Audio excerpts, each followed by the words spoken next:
proseguiamo questa bella carrellata di bellezza. Io vi presento subito, amici, l'aspirante Miss numero 84. 84. Nome e cognome?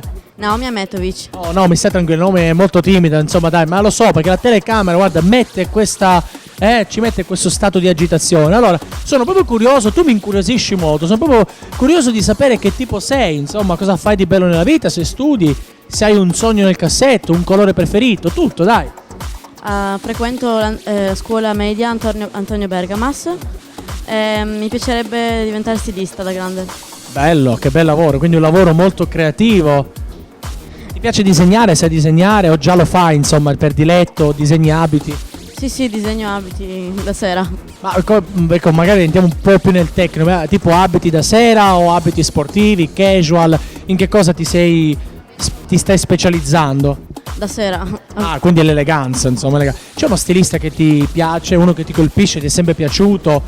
Valentino. Ah, Valentino, beh, hai detto bene, insomma, lei ha parlato di eleganza, giustamente hai nominato uno dei più grandi, no, esempi di eleganza. Bene, hai un abito di Valentino a casa o ti piacerebbe averlo? Mi piacerebbe averlo ma non ce l'ho. Vabbè, piano, dai, con pazienza, magari vinci Mistopolini, poi no, ha voglia abiti, vero?